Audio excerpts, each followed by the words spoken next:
بسم اللہ الرحمن الرحیم، باتیں میڈیا کی ایک اور نئے پروگرام کے ساتھ انور سعید حاضر ہے۔ آج کا پروگرام کا نمبر ہے 218 اور وہ سلسلہ وہی ہے، یعنی تیسری قسط ہے یہ جناب مہدی علی صدیقی کی کتاب بلا کم وقاف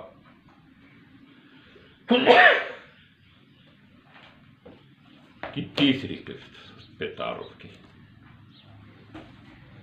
ذکر ہو رہا تھا حیدرآباد کا، اس زمانے کے جو سیاسی حالات تھے۔ وہ اپنی کتاب میں لکھتے ہیں کہ بہادر یار جنگ کی جب قائد اعظم رحمۃ اللہ علیہ سے حیدرآباد میں ملاقات ہوئی، اور اس وقت بہادر یار جنگ گاندھی صاحب سے ملنے کے لیے جانے والے تھے، تو قائد اعظم نے انہیں مشورہ دیا تھا کہ جب آپ ملیں گاندھی سے تو جھکیے نہیں۔ اب اس کے پیچھے کیا حکمت کا فرماتی ہے؟ حکمت یہ تھی کہ اگلے دن اخباروں میں ان کی اور ساری باتیں نکال کر صرف ان کی وہ جھکنے والی تصویر شائع کی جاتی، اور قائد اعظم کے مطابق اس میں جو کیپشن لگتا وہ کیپشن بھی یہ ہوتا کہ بہادر یار جنگ مہاتما گاندھی کے چرنوں میں۔ تو یہ ایک اہم بات ہے جس کا ذکر اس کتاب میں کیا گیا ہے۔ وہ کہتے ہیں 1946 میں جب قائد اعظم حیدرآباد تشریف لائے تو ان کے نظام حیدرآباد سے ملاقات ہوئی تھی، لیکن یہ ملاقات شاید کوئی بہت زیادہ خوشگوار نہیں رہی تھی۔ اہم باتیں ہوئی تھیں، لیکن ہوا یہ کہ قائد اعظم اس وقت سگار پیا کرتے تھے، شاید رمضان کا مہینہ بھی تھا اور وہ روزے سے نہیں تھے، اور جب نظام حیدرآباد سے ان کی ملاقات ہوئی تو وہ اس وقت بھی سگریٹ یا سگار پی رہے تھے، تو نظام حیدرآباد نے اس پر برا مانا تھا اور ان سے کہا بھی تھا کہ آپ سگریٹ نوشی کر رہے ہیں۔ تو خود قائد اعظم کو شاید یہ بات پتہ نہیں اچھی لگی یا نہیں لگی، انہوں نے بجھا دی تھی، لیکن بہرحال یہ واقعہ ہوا تھا۔ آپ اندازہ کر سکتے ہیں کہ بعد میں پھر تعلقات میں آیا کوئی ایسی یہ وجہ کوئی کار فرما تو نہیں تھی۔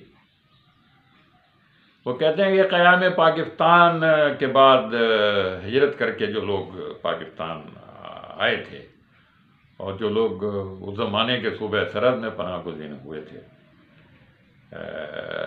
ان کو پناہ گزین کے نام سے یاد کیا جاتا تھا۔ خود مہدی علی صدیقی بھی پشاور میں کافی عرصے رہے ہیں، تعینات رہے ہیں۔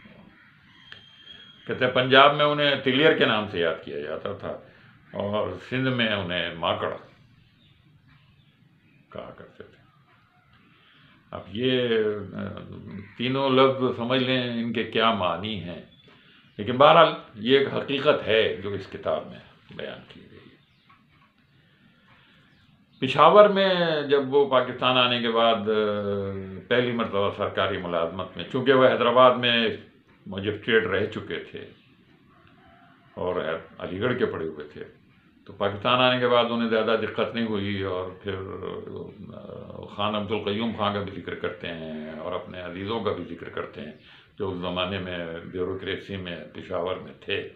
بہرحال وہ کہتے ہیں کہ میں پشاور میں اسپیشل مجسٹریٹ لگ گیا، اور ایک دن یہ ہوا کہ جو سپاہی تھا ایک ٹریفک کا، وہ 2 سائیکل سواروں کو پکڑ کر میری عدالت میں لے آیا اور کہا کہ صاحب انہوں نے یہ خلاف ورزی کی ہے۔ آپ حیران ہوں گے کہ وہ کون لوگ تھے۔ وہ ایک تو اسٹیشن ڈائریکٹر تھے ریڈیو پاکستان کے، نون ویم راشد، اور ان کے ساتھ جو نوجوان تھا وہ احمد فراز کے نام سے مشہور۔ مہدی صاحب کہتے ہیں کہ میں نے پھر انہیں زبانی تنبیہ کر کے چھوڑ دیا، اور میں چونکہ ریڈیو میں جایا کرتا تھا، میں ان سے واقف بھی تھا، اور میں وہاں فیچر وغیرہ لکھا کرتا تھا۔ بہرحال ان کا کہنا ہے کہ اس زمانے میں بڑے بڑے لوگ سائیکلوں پر آیا جایا کرتے تھے، ایون ان کے جو چیف سیکریٹری ان کے عزیز ایک تھے اس زمانے میں، وہ بھی سائیکل پر ہی آنا جانا رکھتے تھے۔